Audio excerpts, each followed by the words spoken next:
Cae la tarde y en un rincón de la ciudad, en un pequeño jardín, alguien cuenta una historia, reflexiona en voz baja o conversa, paseándose bajo los árboles. Es hora de volver a casa, bajar la velocidad y darle tiempo al tiempo. Christian Warnken nos abre la verja de su jardín para que respiremos aire puro y oxigenemos el espíritu. En Pauta, aquí comienza Desde el Jardín. Una presentación de Grupo Educar, construyendo el futuro de la educación técnico-profesional en Chile. Y Banco Estado, un banco para todos y para cada uno. Lo esencial de toda exploración será volver al propio jardín y ver las cosas por primera vez, decía el poeta T.S. Eliot. Me adelanté, nada que ver. Sí, hoy día es jueves 21 de agosto. Queridos y queridas radiovidentes, ya estoy caminando por mi jardín en esta tarde invernal y como ustedes saben, una vez por semana me gusta cruzar al patio de la escuela a hablar de educación, a hablar no en teoría de educación, a hablar con los que están haciendo educación, con los que están innovando en la sala de clase. Hay muchos ejemplos muy interesantes, hemos tenido conversaciones muy potentes aquí en el programa. Ya se escucha el sonido de la campana de la escuela y cuando entro al patio de la escuela es ineludible que me encuentre con ella. Ustedes ya saben mi pasión mistraliana, la gran inspiradora, Gabriela Mistral. Muchas de las cosas que hemos menester tienen espera, el niño no. Él está haciendo ahora mismo sus huesos, criando su sangre y ensayando sus sentidos. A él no se le puede responder mañana, él se llama ahora. En la revista Clamor, publicada en Santiago de Chile en abril de 1928, está consignada una suerte de conversación o diálogo, charla que tuvo Gabriela Mistral con un grupo de profesores. Simplemente voy a rescatar algunos fragmentos que son interesantes. Cuando ella dice, hay que matar el dogma pedagógico, pero hay que cuidarse mucho de crear otros. La discusión teórica debe marchar paralela a la experimentación práctica. Entonces nos acordaremos de aquel refrán popular, otra cosa es con guitarra. Luego afirma, en la América española no hay originalidad en cuanto a métodos pedagógicos, ni en nada. Aquello de Pío Baroja cuando hablaba del continente mono es una verdad. Nos hemos concretado a repetir. Los reformadores han sido libres e independientes. Rousseau fue un independiente, igualmente Vasconcelos y Sarmiento en América. Los grandes creadores son independientes, vierten de sí mismos, dice Gabriela Mistral. Como ustedes se dan cuenta, Gabriela Mistral estaba siempre atenta y dispuesta y abierta a todo lo que fuera innovación, pero había que hacerlo bien y lo que costaba a veces innovar en nuestra América o Hispanoamérica. Hoy día vamos a hablar de métodos pedagógicos innovadores de una manera distinta, creativa, de enseñar la matemática. Vamos a ver cómo los números pueden transformarse en magia, en juego y en desafío. Vamos a conversar con un profesor en educación básica especializado en matemática que trabaja en la Escuela Artística Villa Las Peñas de Mulchen en la región del Biobío. Y esto es muy interesante, que ha ganado 9 veces a través de la plataforma Dale Profe la posibilidad de llevar adelante algunos de estos proyectos innovadores. Son 9 proyectos proyectados y uno nuevo que se acaba de terminar hace poco. Él se llama Juan Carvajal y vamos a agradecerle desde luego que haya venido aquí a conversar conmigo al patio de la escuela. Juan, un gusto saludarte y conocerte y conocer un poco lo que estás haciendo con las matemáticas que son tan importantes en la formación de los estudiantes, aquí y en cualquier parte del mundo. Hola Cristian, muchas gracias por la invitación, por salir de tu jardín. Me encanta esa metáfora de lo que estaba comentando. Y por venir a la escuela, un lugar y un espacio donde también hay muchas abejas, hay muchas flores, pero también a veces hay situaciones complejas. De todas formas, es un espacio y un momento para poder conversar y para poder conversar de algo que a mí me encanta, que es la innovación. Muchas gracias por invitarme, de verdad. Juan, lo primero que quiero preguntarte es que nos cuentes un poco ¿Qué es esta escuela? ¿Es una escuela artística? ¿Cuál es el proyecto educativo que hay ahí en la ciudad de Mulchen, ¿no es cierto? Ahí es Sí, en la comarca, le digo yo, en la comarca de la Mulchen, comarca de Mulchen, ¿ya? claro, en la comarca de Mulchen, un territorio. Nosotros estamos justo después del río Biobío. Fuimos el límite natural, ¿cierto? Durante la conquista, por lo tanto, aquí hay historia. En este lugar y en este territorio hay mucha historia. Y bueno, Mulchen es una ciudad que está justo al sur la primera ciudad al sur del Biobío, una ciudad pequeña. Y nuestra escuela, en particular la escuela Villa Las Peñas, es una escuela que tiene 119 años de historia, una escuela con bastante tiempo, es una escuela pública que hoy día, ¿cierto?, está en una situación crítica porque estamos teniendo bajas de matrículas considerables y es un problema que está observándose a nivel de país y del mundo también los bajos nacimientos. Pero es una escuela, yo siempre digo, aquí en esta escuela pasan cosas interesantes y, y hay gente que realmente es valiente, porque estar aquí y trabajar en este contexto, en un contexto duro, difícil, complejo, es un acto de valentía. Para ser maestro, maestra, en este lugar hay que tener mucha impronta y hay que entender también con quiénes estamos trabajando. Nuestros estudiantes son geniales, pero tienen mucha matemática porque justo aquí a 2 cuadras, 3 cuadras de mi establecimiento hay una feria libre. Entonces muchos de los apoderados, ellos mismos los estudiantes, van allá. De hecho, nosotros hemos ido en múltiples oportunidades a hacer clases de matemática allá, a recoger información, porque es parte del contexto de ellos y ellas. Es un lugar y es una escuela que atiende a una cantidad de estudiantes que obviamente vienen de un contexto difícil, duro. Hay también situaciones complejas, por lo tanto, nos toca ahí dar una pelea. Dale Profe, que es la plataforma en la cual tú estabas comentando los proyectos, es una plataforma que esencialmente trabaja con colegios y con escuelas que tienen altos niveles de vulnerabilidad. Oye, Juan, tú decías algo muy importante. Para hacer pedagogía en general, pero más aún en lugares donde hay más dificultades o más desafíos, como en el caso donde tú Ujú. estás, se requiere coraje. O sea, el profesor sin coraje no puede ser un profesor sin coraje. ¿No? Yo recuerdo que el poeta Hölderlin decía que la virtud del poeta es el coraje. Ya, del poeta y del profesor, que es una suerte de poeta porque es un creador, ¿no es cierto? Hace poesía, el profesor crea, siempre está creando, ¿no? Y estamos, como decía Gabriela Mistral, también estamos apartando piedras del camino también para que otros puedan crecer y puedan avanzar.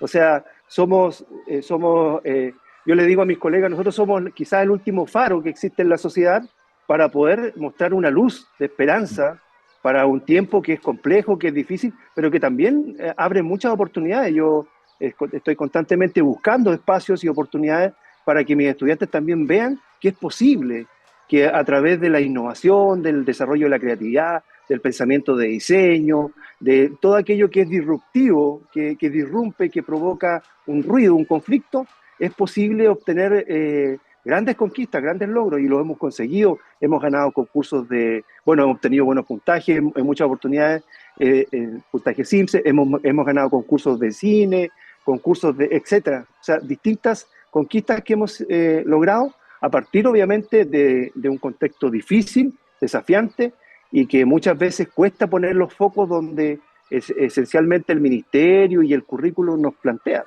Tenemos que partir de la premisa y de la idea de que nuestros estudiantes traen una carga compleja desde el punto de vista emocional, y el tema curricular, el tema lectivo, académico es muy importante, pero antes de eso yo creo que la pedagogía debe tener calidez, debe ser amable para con los contextos en los que nosotros nos desempeñamos y con aquellos estudiantes que atendemos y que hoy día tienen mucha sobreestimulación, por decirlo de alguna forma, y están muy bombardeados por mucha información.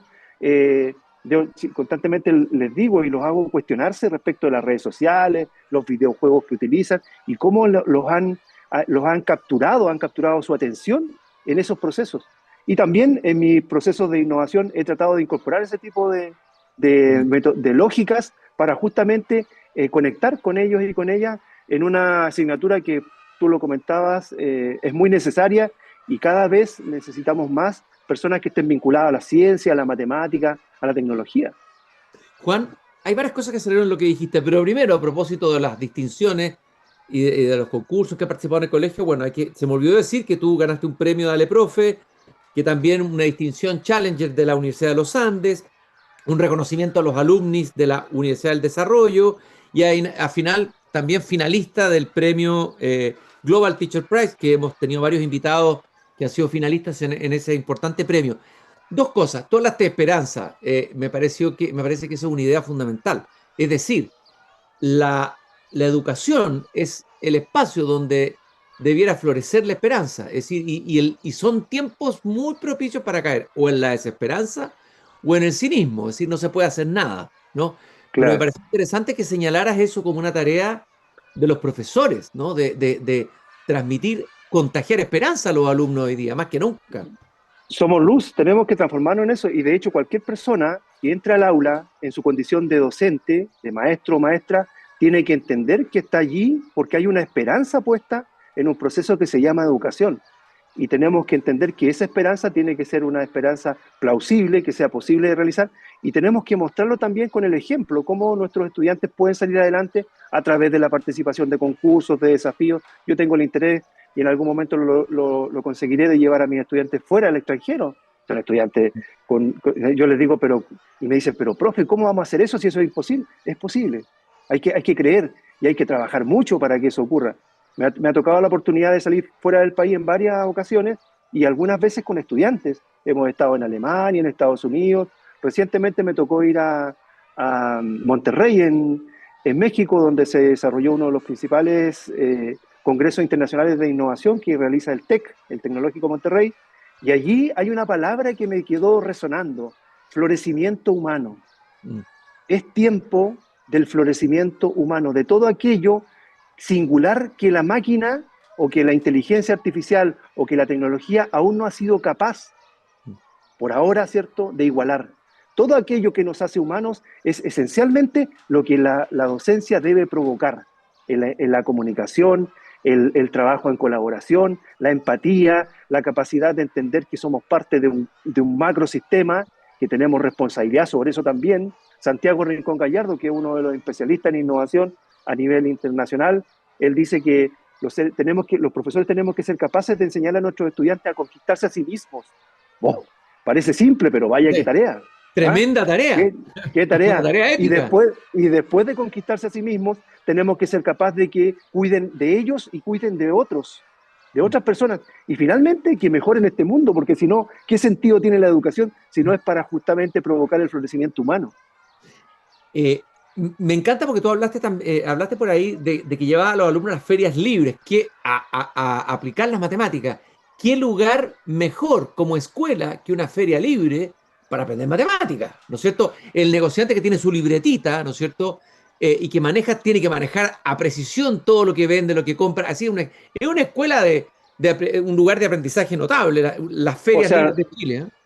nosotros hemos ido a trabajar en la feria que está acá cerca, hemos ido a trabajar en modelado de funciones lineales, funciones afines en matemáticas, en octavo año básico. Hemos trabajado con porcentajes, con ecuaciones, con razones y proporciones en el caso de sexto año básico, y todo en la feria. O sea, todo ocurre allí, porque al fin y al cabo la matemática, que es la asignatura que yo imparto, tiene que cobrar sentido en los cerebros de nuestros estudiantes, porque de lo contrario se está transformando en algo mecánico. Yo le decía recién a una colega, como la cueca. La cueca como que ha perdido la Mm, magia, el encanto, y como que se ha transformado en un tecnicismo, en una mm. técnica. Y eso a mí me provoca ruido y me molesta, me incomoda. Bueno, también la matemática. Muchas veces nos concentramos tanto en los procedimientos que no dejamos que los estudiantes piensen, que razonen, que sean capaces de establecer relaciones, que sean capaces de conjeturar, de decidir. Ahora mismo, el próximo lunes, yo tengo una clase, que me van a venir a grabar, en la que una apoderada de esta escuela va a presentar un desafío a los estudiantes con una feria libre. Otra apoderada en otra ocasión fue con un canasto de digüeñes. No sé si has tenido la oportunidad de Sí, conocer o de claro. escuchar de los digüeñes. Yo Absolutamente. he hecho clases de matemática con digüeñes, con changles, con la feria, cosas que son cotidianas para nuestros estudiantes y que cobran sentido, porque qué mejor que tú le puedas decir a tu mamá o al feriante: mire, ¿sabe qué? El modelo matemático que usted está usando para poder desarrollar su puesto, su local, es este, ¿cierto? Y usted tiene que tener tanta ganancia para poder provocar, ¿cierto?, que el delta, es decir, la diferencia, sea positiva y no esté perdiendo dinero. ¿Sabe usted eso? Entonces, si le damos sentido a la matemática y lo conectamos con el mundo real, es más probable, no es seguro, pero es mucho más probable que nuestros estudiantes conecten porque le van a encontrar, nuestros cerebros necesitan encontrarle sentido a lo que hacemos. El sentido es súper importante y cuando estoy hablando de sentido estoy hablando de que tenga alguna importancia y alguna relevancia para el mundo, no Claro, simplemente para el aula. no, desde luego, un sentido más amplio para la vida, etcétera. Juan, a ver, yo decía al comienzo que tú has ganado 9 o 10 veces, ¿no es cierto?, la posibilidad de que Dale Profe, la plataforma, financie uno de tus proyectos innovadores en la enseñanza de las matemáticas. Hay que recordar que a través de esta iniciativa de Dale Profe, muchas propuestas innovadoras de muchos profesores a lo largo de Chile han podido realizarse. Es muy bonito lo de Dale Profe porque en el fondo se financia a través del aporte de gente que ve estos proyectos y confía en estos proyectos y aporta, ¿no es cierto?, para que se hagan posible. Hablemos un poco de tu experiencia con esa plataforma, con ese proyecto Dale Profe. Bueno, tienes 10 proyectos, podrías contarnos algunos, cuáles son los que Oye, mira, te te producen voy a más contar, chachera, más orgullo. ¿Ah? Cristian, te voy a contar de algunos, ¿eh? De por lo menos 3, pero son 10 potentísimos. De hecho, el día de ayer estuvimos trabajando con primer año básico. Yo hago clases desde quinto a octavo, pero en una estrategia de trabajo que estamos usando con mis colegas acá en la escuela, que se llama Grupos Interactivos, voy a apoyar la enseñanza de la matemática en los niveles más básicos, más bajos. Entonces, para que tenga una coherencia hacia arriba después. Entonces hicimos una clase que se llamaba Los Guardianes de las Decenas, con niños pequeños de primero básico. Entonces, llevamos y generamos toda una épica, es decir, ellos y ellas iban a tener que conquistar misiones y esas misiones le iban a dar derecho a monedas, a llaves, a gemas, que posteriormente las podían, ¿cierto?, canjear por un distintivo que era un escudo. Ahora, todo eso es simplemente llevar lo que ellos y ellas habitualmente realizan, que tiene que ver con los juegos, los videojuegos, las actividades, ¿cierto?, en las redes sociales, las llevamos al aula.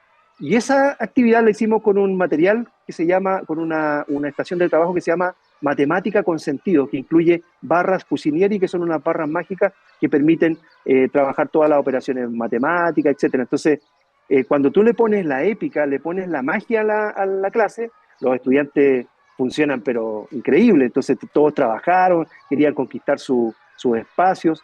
Ese es un proyecto que se llama Ese es uno de los proyectos que ganó Matemática con Sentido. el financiamiento de Dale Profe, ¿no es cierto? Te voy a contar 2 proyectos muy exitosos que he tenido. Uno que se llama Una clase como las pelotas. ¿Qué título? Así, literal. Y ¿Ya? te cuento, Cristian, que cuando estaba diseñando el proyecto, yo dije, este proyecto tiene que tener un nombre genial, cosa de que las personas que lean en la plataforma ese proyecto y ese nombre les llame la atención y quieran ir a aportar. Oye, el profe loco, ¿qué onda que coloca un proyecto que se llama Una clase como las pelotas? Y después decía redondita. ¿Y por qué era como las pelotas? Porque aquí mismo en mi sala de clases yo tengo una pera de boxeo y tengo unas pelotas de pilates y tengo un montón de materiales de equipamiento que se obtuvo a través de este proyecto que atiende a los estudiantes neurodivergentes, a los estudiantes con necesidades educativas especiales, especialmente a los estudiantes con TDAH, que tienen dificultades de atención, que necesitan un enfoque. Y esas pelotas, por ejemplo, ayudan a eso. Tengo máquinas de boxeo para descargar toda la rabia y esas máquinas las vinculo, por ejemplo, a la secuencia, a los patrones numéricos. Entonces, es un proyecto que tiene un sentido plenamente matemático, pero también atiende mucho a la diversidad y abre un espacio para entender que tenemos estudiantes en nuestra sala que necesitan otro tipo de estimulación, otro tipo de clase, no la clase tradicional. Espérate un poco. Y, a ver, esta clase como las pelotas, este proyecto, ¿en qué consistía específicamente? Mira, este es un proyecto que incluye una serie de equipamientos para trabajar matemática. De hecho, lo usamos en el Día de la Matemática, usamos estos equipamientos en toda la escuela.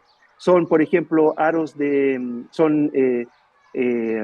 básquetbol, incluye una pelota de boxeo, una máquina de boxeo, incluye pelotas de pilates, incluye escaleras.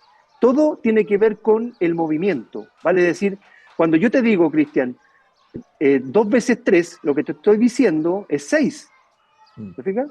Pero lo que podemos hacer es que aquí en la escalera tú saltas 2 veces y después saltas 2 veces y después saltas 2 veces más. Entonces hicimos el 6. ¿Y qué estamos haciendo ahí? Lo que estamos haciendo una repetición. ¿Y eso cómo lo podemos vincular? Si yo te digo 2 veces 6 o 2 veces 3 más 5 y logro dar 10 saltos. ¿Cuánto es lo que vale el 2 veces 6 o el 2 veces 3? Entonces vinculo con la matemática algo que parece inconexo, que es el movimiento. Nuestros estudiantes hoy día, el 70% de nuestros estudiantes tienen una necesidad educativa especial, requiere algún tipo de atención a la diversidad. Y una de las cosas que yo no concibo aún es que las clases duren 90 minutos. Ah. Es una tortura para nuestros cerebros. Contra natura. Eso es contra natura. La neurociencia ya lo ha dicho en múltiples oportunidades. Nuestros cerebros no están preparados para estar 90 minutos sentados atornillados a una mesa o a una silla en este caso. No es posible eso. Por lo tanto, si un estudiante necesita una pausa, necesita responder una pregunta, salir de la sala, por ejemplo, para poder ir a hacer algo fuera de la sala, necesita responder una pregunta, y si responde la pregunta, puede golpear la pera, por ejemplo, o puede utilizar alguno de los implementos. Si son estudiantes que están en constante movimiento, toma, siéntate en estas pilotas de pilates y trabaja, pero puedes estarte moviendo y puedes estar ahí mismo haciendo tu enfoque con la actividad. Entonces, oye, Juan, la idea es entender eso. Tú hablaste de 2 proyectos. ¿Cuál es el tercer proyecto que tú postulaste a la plataforma Dale Profe? Bueno, como te contaba, tengo múltiples. Por ejemplo, una clase como las pelotas. Tengo el proyecto que se llama Matemática con Sentido, que es prácticamente un mueble completo que incluye barras Cucinieri, geoplano, que incluye muchas cosas para que los estudiantes toquen la matemática. Porque lamentablemente los profesores, como ya hemos pasado por un proceso de formación universitaria, pensamos que todos los estudiantes tienen la capacidad de abstracción desarrollada. Muchas veces perdemos conciencia del momento del desarrollo físico y emocional en el que están nuestros estudiantes, y necesitamos proporcionar apoyos para que entiendan conceptos tan complejos como el álgebra, por ejemplo, que es difícil, es el lenguaje de la matemática, es la base de la matemática, va a afectar cálculo, va a afectar todo el conocimiento matemático. Por lo tanto, tenemos que conseguir refuerzos o apoyos para que, andamiajes le llamo yo, para que efectivamente los que no pueden entiendan lo que es una X. Yo tengo aquí en mi escuela, en mi mueble que te comentaba yo, un proyecto que se llama Tocando el Álgebra. El álgebra es geometría. Entonces, el álgebra, una X no es una X es una variable, pero también puede ser una caja, también puede ser una bolsa, puede ser otra cosa, ¿te fijas? Algo desconocido. Entonces, la idea es poder vincularlo con, en este caso, con la matemática. Te cuento de otro proyecto que fue el proyecto con el que me comencé en Dale Profe, que es un proyecto que se llama MATLAB, que era una aplicación informática que creamos con un ingeniero en informática y un tablero de juego. ¿Para qué? Para que los estudiantes jugando aprendieran matemáticas, respetando turnos, aprendiendo a comunicarse, en fin. Desarrollamos otro proyecto que se llama Estudio Móvil Kodai, que es un estudio de televisión. Tenemos acá con mis estudiantes, tengo un taller que se llama Cine Estudio, así se llama el taller, y ese taller tiene un proyecto que se llama Kodai, que es un proyecto que es un estudio audiovisual. Entonces ahí podemos hacer efectos especiales y todos los chicos, genial con eso, o sea, la pasan increíble. Hoy día estuvimos trabajando con un proyecto que tiene que ver con el primer plano y el primerísimo primer plano, porque también hago cine. Entonces, son múltiples proyectos. He trabajado con gafas de realidad inmersiva a través de un proyecto que se llamaba Metaverso al Aula. Entonces, son muchos, son 10 en total, y ahora acabamos de terminar y conseguimos el financiamiento para un proyecto que es para el nivel de parvularia, que tiene que ver con una estación de Casa Club, se llama una estación, un rinconcito de calidez donde nuestros estudiantes puedan acercarse y además puedan aprender matemáticas, jugando. Oye, la energía que tiene este profesor, ustedes lo están escuchando, es impresionante, la energía, la creatividad, la entrega, la pasión. Juan Carvajal, profesor en educación básica, especializado en matemática de la Escuela Artística Villa Las Peñas de Mulchen, que ha realizado ya 10 proyectos financiados a través de la plataforma Dale Profe. Tú has dicho por ahí que enseñar, creo que lo dijiste tú, ¿no? O me lo contó un pajarito que tú lo habías dicho, que enseñar es un acto de rebeldía, de amor y de asombro. Me gustó mucho esa idea y me gustaría que me la explicara un poco, Juan. Sí, bueno, antes de responderte lo que tú me estás preguntando, comentar que Dale Profe es una plataforma que a mí en lo personal me ha impulsado hacia adelante increíblemente, o sea, me han pasado cosas realmente extraordinarias usando esta plataforma, me he ganado premios con ellos y he tenido la oportunidad de viajar fuera del país justamente por esta cantidad de proyectos y esta cantidad y esta energía que tú planteas. Ahora, respecto de la pregunta del acto de rebeldía, pero ¿cómo no? Si yo soy hijo de la educación, pasé por el proceso de escolarización, luego estuve en la universidad, por lo tanto, sufrí lo mismo que sufren mis estudiantes el día de hoy. Y me rebelo frente a eso, frente a una clase tradicional de matemáticas. O sea, yo, en ese caso, estoy realmente en contra de los modelos que son tradicionales, que no atienden a la diversidad, que no respetan los ritmos de aprendizaje de los estudiantes, que no entienden la neurociencia y la forma en la que nuestros estudiantes aprendieron hoy día. Está bien. Hace 50 años atrás había métodos que funcionaban. De hecho, les invito, tengo un canal de YouTube y ahí hay un video que se llama Pedagogía Jurásica, que lo hice recién en el verano, que lo llevé justamente a Monterrey, y que tiene que ver con justamente donde critico los métodos tradicionales y cómo eso está afectando y está alejando a nuestros estudiantes de los aprendizajes. Por ejemplo, yo, en el caso mío, de matemáticas. Tiene que ser un acto de rebeldía. Yo tengo que hacer las cosas distinto a como lo hacen todo el resto de los colegas para poder provocar conexión emocional con mis estudiantes, para poder provocar interés y asombro.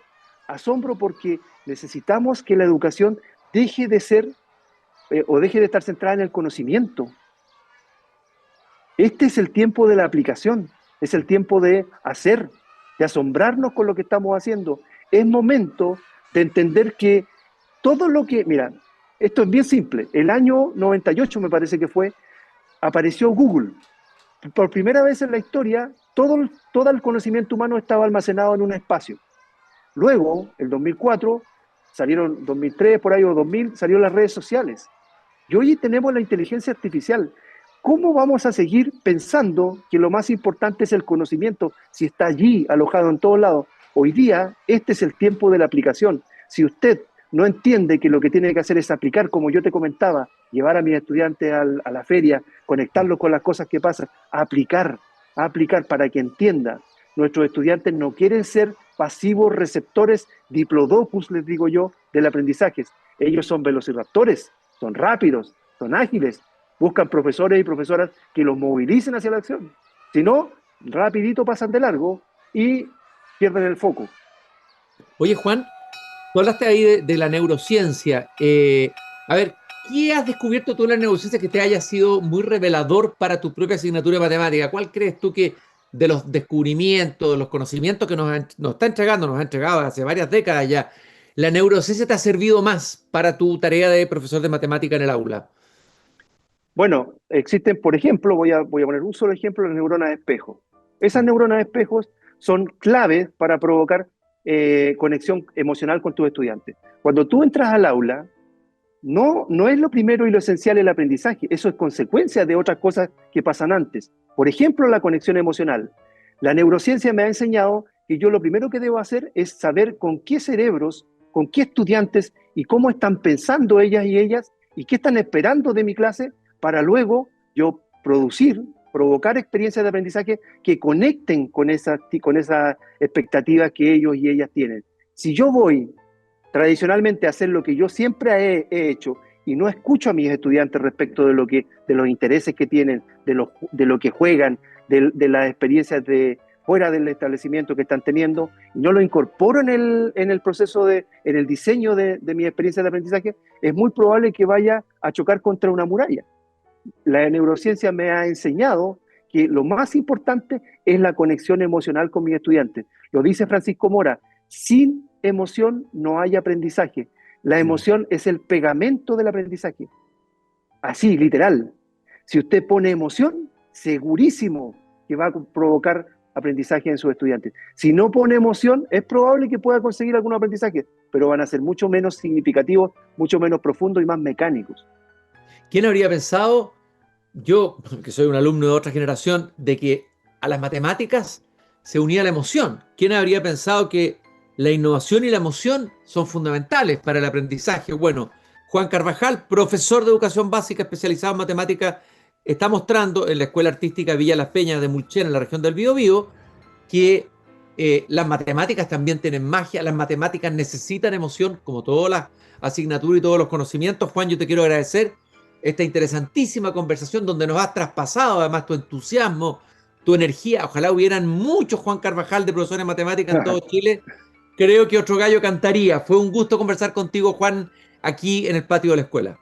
Cristian, una sola cosa para terminar. Si tenemos estudiantes que odian las matemáticas, tiene que ver también con la experiencia que han tenido con sus profesores y sus profesoras de matemáticas. Yo soy muy crítico con mis colegas en ese sentido.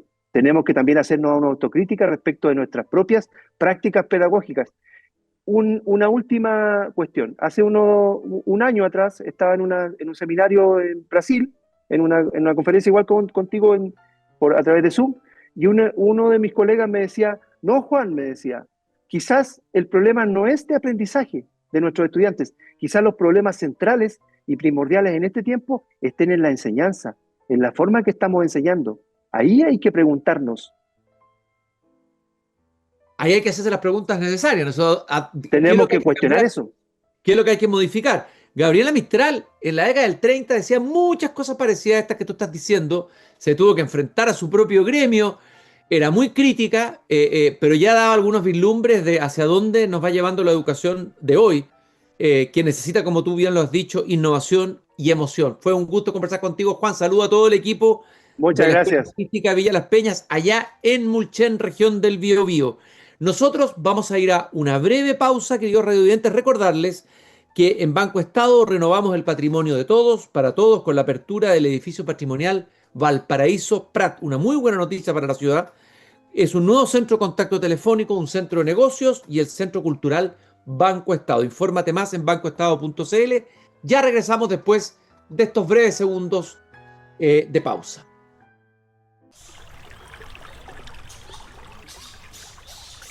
Aquí estamos caminando en mi pequeño jardín al fin del mundo. Soy Cristian Banquen, el jardinero de este jardín. Recordarles que de lunes a jueves a las 19:30 horas se abre la verja de este jardín para que caminemos juntos y conversemos juntos. Los días viernes, o sea mañana, se estrena un episodio o capítulo nuevo del podcast Tu Hipócrita Lector en el mismo horario de 19:30 horas a 20:15 de la tarde. Quiero compartir con ustedes 3 efemérides que me parecen importantes de destacar.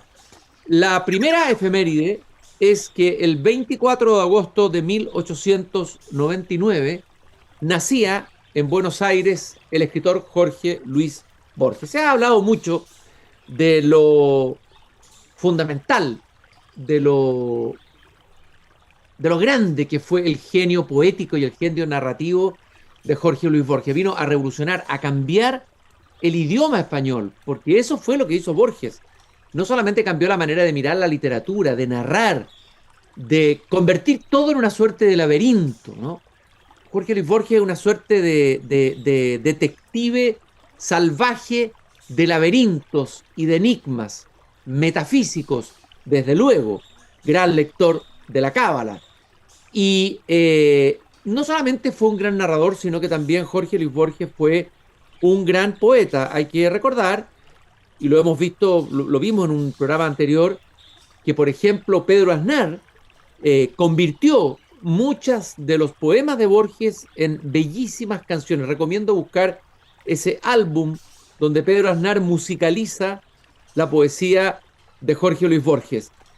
Yo me recuerdo, de varios poemas de él, pero particularmente de uno que me impresionó muchísimo. Y fíjense ustedes que este poema me lo hizo leer, o me lo hizo releer, un hijo mío, con un compañero en el colegio, en la biblioteca, así fue la historia.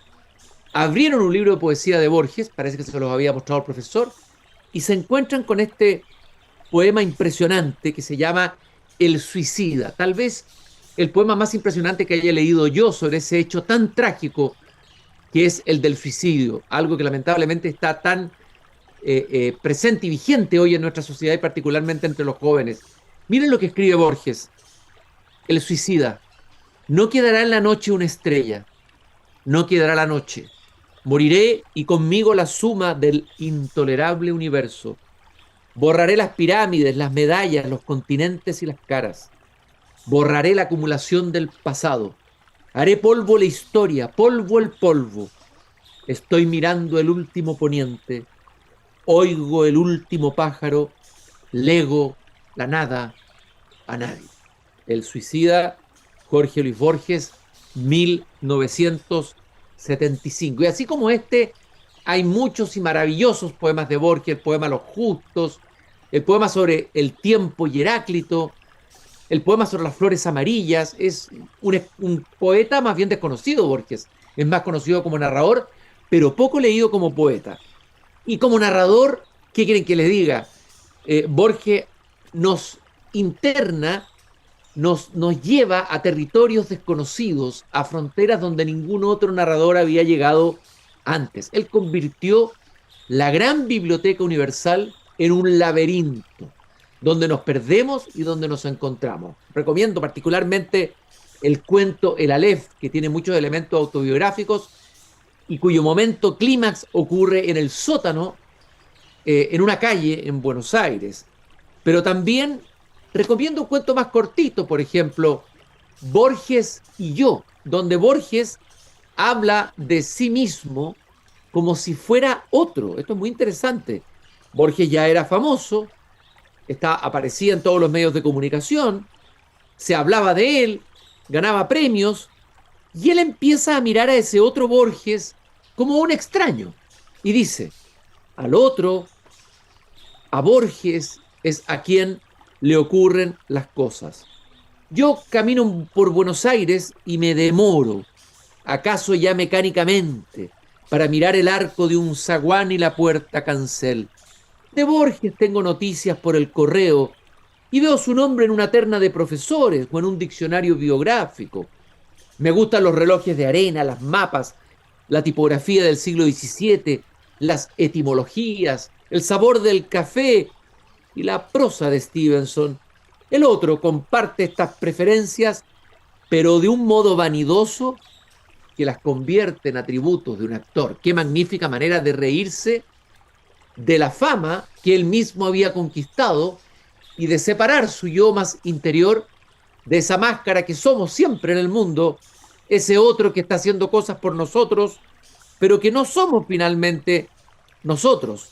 El mismo Borges dirá al final de este texto, hace años que traté de librarme de él y pasé de las mitologías del arrabal a los juegos con el tiempo y con lo infinito, pero esos juegos son de Borges ahora y tendré que idear otras cosas.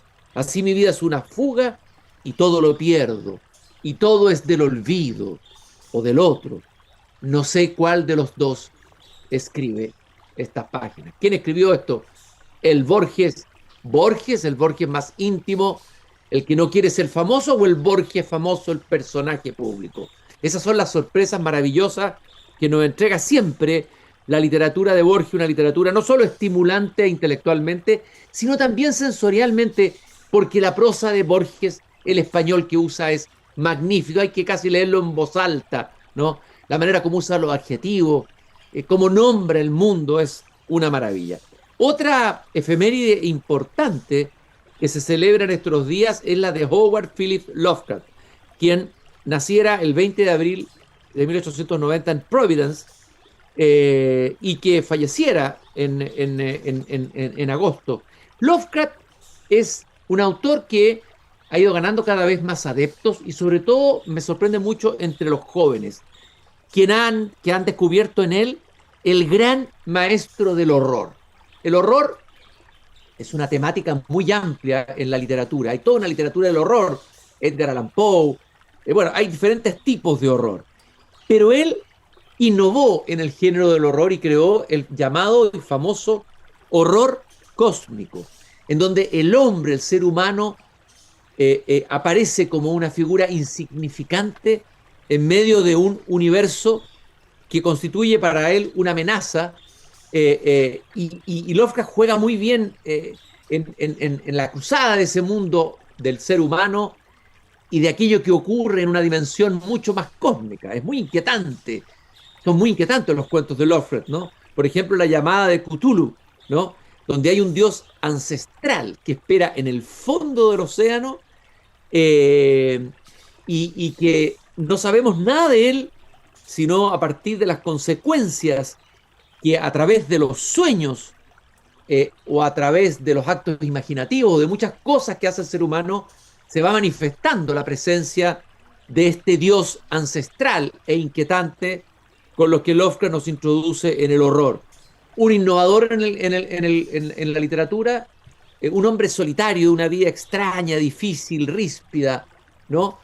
Pero que sin embargo sigue teniendo muchos lectores en el mundo contemporáneo y que ha influido además en muchos autores que siguen practicando la literatura del horror y que juegan con la temática del horror y sobre todo con el miedo, ese sentimiento ancestral que nos sigue inquietando a los seres humanos. Por eso las películas de terror llenan las salas de cine y la literatura que tiene miedo también conquista miles de lectores.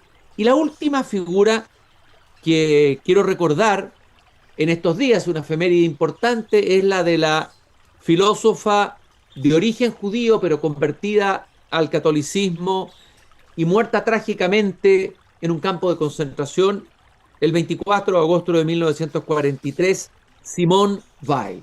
Simone Weil escribió un libro notable que se llama La pesantez y la gracia. Acuñó esos conceptos para, algunos lo traducen como la gravedad y la gracia, ¿no? Gravedad, el peso de la materia, lo grave, lo que tira hacia abajo; la gracia es lo que levanta, lo que flota, lo más aéreo, lo más leve, ¿no? Bueno, esta mujer que fue una heterodoxa, una persona rebelde, ¿no?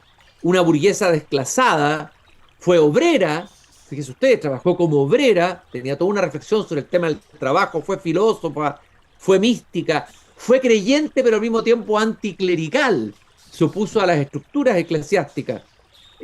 Y su muerte fue una suerte de suicidio porque se negó a comer, según los titulares de prensa, porque muchos estaban en esa época, en plena guerra mundial, muriéndose de hambre, ¿no? Renunció a cualquier privilegio y no quiso alimentarse,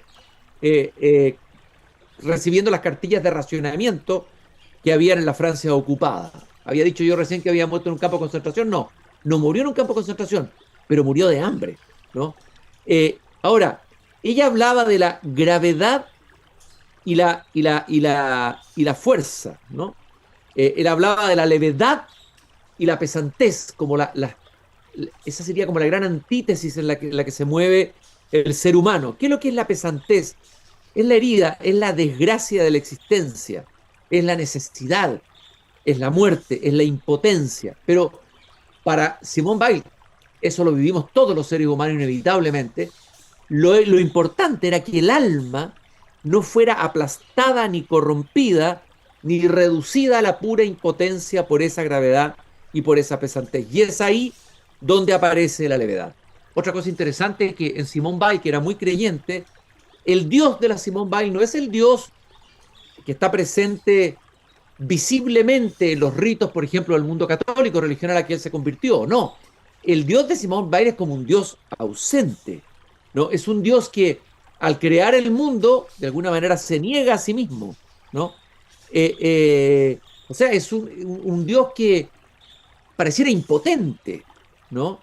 Simone Weil escribió lo siguiente en su libro La levedad y la gracia: el secreto de la condición humana es que no hay equilibrio entre el hombre y las fuerzas de la naturaleza que lo rodean, las cuales le superan infinitamente en la inacción. Tan solo hay equilibrio en la acción con que el hombre recrea su propia vida en el trabajo. Por eso que le da especial y particular importancia al trabajo, ¿no? Yo recomiendo leer este libro de Simone Weil. De hecho, el poeta chileno Claudio Bertoni, a quien tuve la posibilidad de entrevistar hace muchos años atrás, era un ferviente seguidor del pensamiento y la mística de Simone Weil. Simone Weil falleció un 24 de agosto de 1943, Jorge Luis Borges un 24 de agosto de 1899, los hemos recordado aquí en Desde el Jardín. Mañana a las 7:30, en el mismo horario, de lunes a jueves, se presenta el próximo capítulo, el nuevo capítulo de Tu Hipócrita Lector, un podcast sobre lectores, un confesionario de lectores. El capítulo de mañana va a estar extremadamente interesante. También recordarles que nos acompaña el Grupo Educar, construyendo el futuro de la educación técnico profesional en Chile. Conoce más sobre nuestro trabajo en grupoeducar.cl y Banco Estado. En Banco Estado renovamos el patrimonio de todos, para todos, con la apertura del edificio patrimonial Valparaíso Prat, un nuevo centro de contacto telefónico, un centro de negocios y el Centro Cultural Banco Estado. Infórmate más en bancoestado.cl. Muchas gracias por haberme acompañado. Que tengan un buen fin de semana y no se olviden la frase de Voltaire que siempre comparto con ustedes al final de este espacio, que está en el final del libro El Cándido de Voltaire, cuando él dice: hay que cultivar el propio jardín, un jardín invernal, lluvioso y frío. Hasta la próxima. Es hora de cerrar la verja de madera del jardín. Pero Cristian Warnken la volverá a abrir de lunes a jueves a las 19:30 horas en Radio Pauta, cuando comience de nuevo Desde el Jardín. Una presentación de Grupo Educar, construyendo el futuro de la educación técnico profesional en Chile. Y Banco Estado, un banco para todos y para cada uno.